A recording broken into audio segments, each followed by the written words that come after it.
You are driving alone in a remote area where there aren't many cars. You are in a bit of rush as if there is something important you have to do.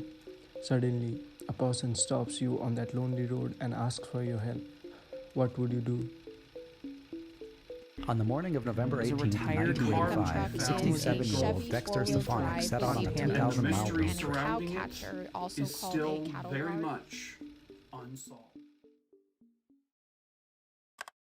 The main reason I wanted to make this video was because while I was looking into Reddit, I found an interesting topic in the subreddit page r/unsolved mysteries. It was posted by user u/robinwarrior1, which I found pretty strange and overlooked. The post read, on November 18, 1985, 67-year-old widower Dexter Stefonek left his son's farm in Corbett, Oregon to make the 2,000-mile drive in his Plymouth Horizon to his home in Rhinelander, Wisconsin.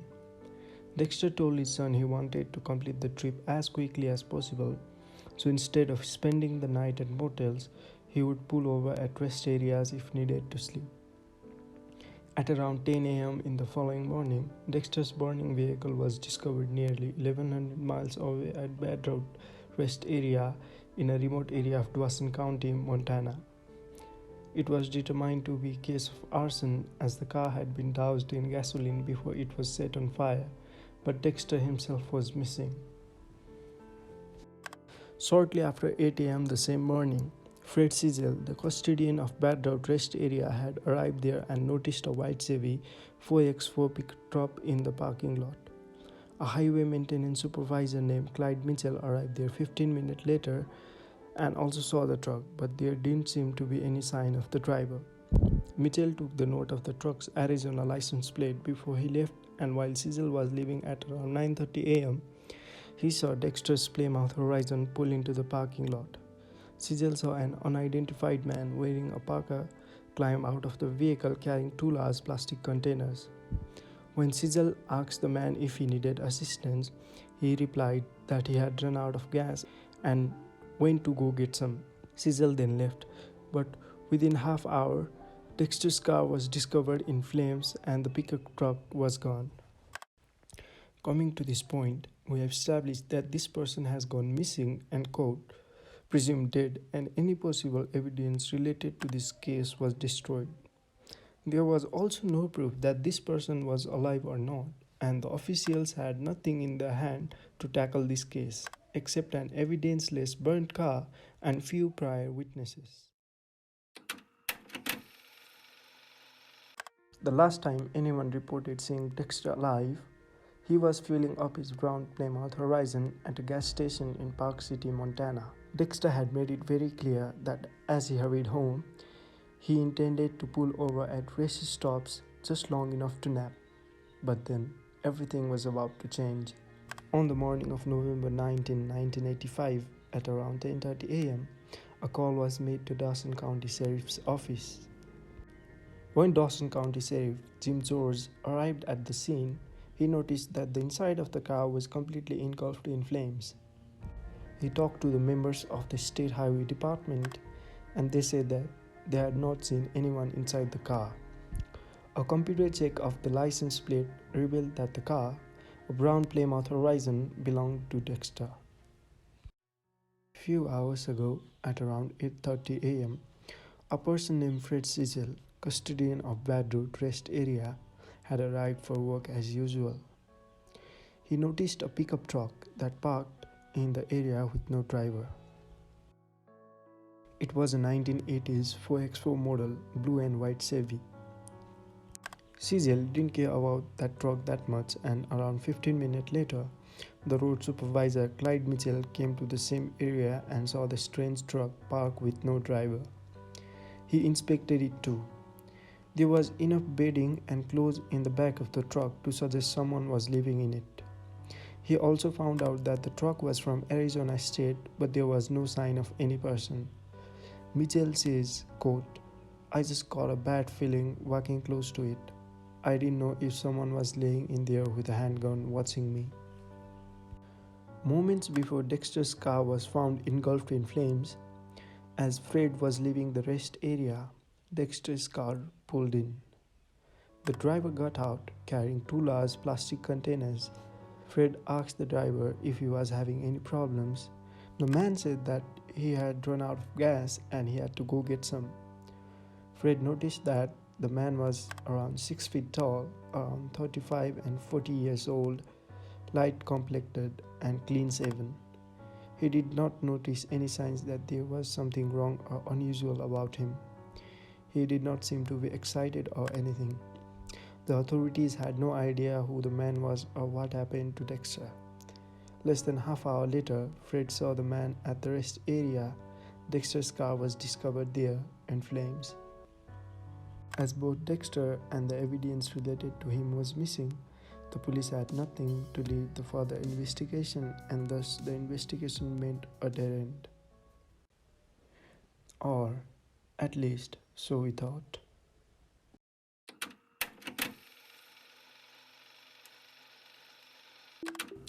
Some of you might have noticed that I haven't fully read out the Reddit post. The last paragraph of the post reads, "On March 1986, a local couple named Bill and Cindy Shaw were visiting a remote private dump site located about 17 miles from the rest area when they discovered a wallet containing Dexter Stefonek's driver's license. Dexter's suitcase and some of his clothing was also scattered around the site. They saw soon a foot sticking out from beneath the discarded mattress, and it turned out Dexter's body was concealed under there. He had been beaten before being shot twice in the back of the head. The condition of Dexter's body seemed to indicate it had been there since he originally went missing nearly 4 months earlier. However, since the Shaws visited the dump site on multiple occasions during that time period, they were certain that Dexter's wallet, suitcase, or clothing had not been there until they found it. Since the clothing was still in relatively good condition, it seemed unlikely that it was lying outside in the cold winter weather since November. There was still money inside Dexter's wallet and suitcase, so robbery did not seem like a motive for this murder. Over a week after the discovery of Dexter's body, police noticed a strange piece of graffiti written on the grout line of a wall inside the bedroom rest area men's room. It read, quote, "Hot dog shot, Watt from Wisconsin, 11/85, Saturday the 3rd. They suspected the graffiti might be connected to the murder, but neither the unidentified man seen driving Dexter's car or the pickup truck have ever been found. We now know that upon finding Dexter's body nearly 4 months later, there were still no new leads to solve this case. It was confirmed that Dexter was killed, but the killer was still loose.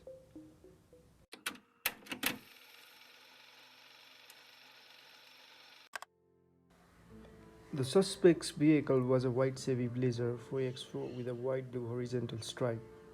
It had a white camper shell top, a cattle guard on front bumper, gold hubcaps, bucket seats, chrome bumpers, and possibly tinted windows. It also had Arizona plates with a Phoenix license plate holder. It was made around 1976. Bedding and clothes in the back of it suggested that the killer was still living in it. The suspect is a Caucasian male, at least 6 feet tall, between 35 and 40, light complected and clean shaven. He was wearing a parka at the time. He may use his name or CV handle, quote, "Hot Jock." Police think he might have struck before, as they fear he may strike again at a scheduled highway rest area. Investigators noted that the landfill was very remote. It was off a dirt road 4 miles from Glendive. It was also used by very few people. This led them to believe that Dexter's killer was most likely familiar with the area. Investigators also learned that Dexter had become close with a younger woman in Rhinelander. He had asked her to marry him, but she declined, citing their age difference. It was theorized that their relationship may have been the motive for his murder, but no evidence supporting this was ever found.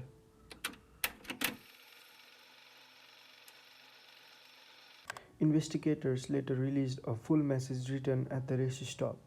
Quote, "Herzog shot Watt from Wisconsin 11/85 Saturday the 3rd. However, no new leads came from it. Some investigators now believe that it has nothing to do with the murder. Under hypnosis, Clyde Mitchell told investigators that the first three numbers of Dexter's killer's license plate were 147. Investigators were able to narrow down the vehicle to less than 6 owners. However, they were unable to determine if any of them were killer.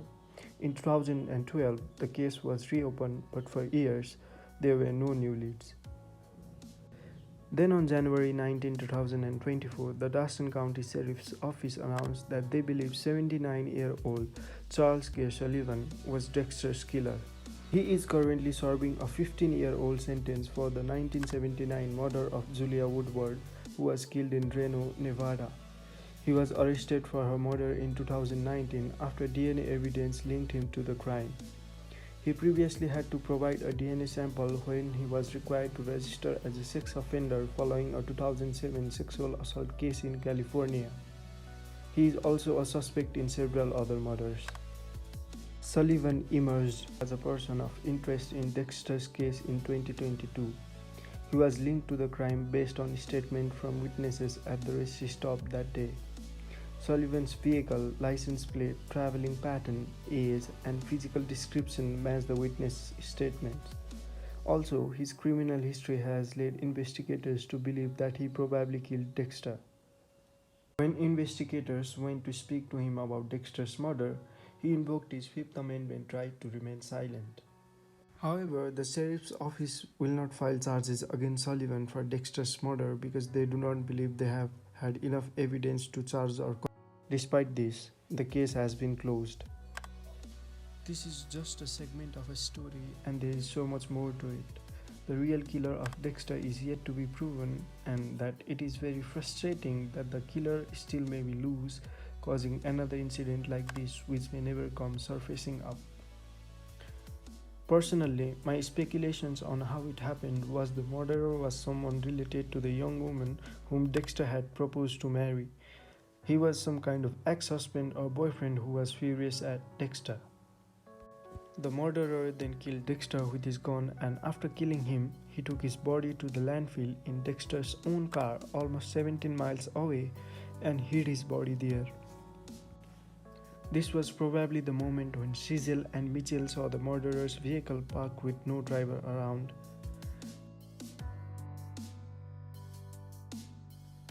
And when the murderer brought back Dexter's car to the rest area to buy gasoline, it was probably to burn Dexter's car to erase the evidence.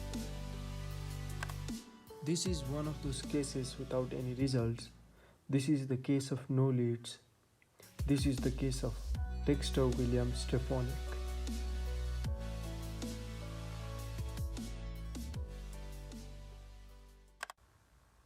Hey guys, if you had made this far, then thank you very much for watching this video full. And I'm a new creator in this platform, and if you want to support me, then hit that subscribe button to support me, and I'll keep on posting these kinds of videos with much improvement so that you can enjoy yourselves and sit back and relax of what I have presented. And I once again thank you for watching this video till the end, and subscribe and don't forget to like. Thank you. Until next time.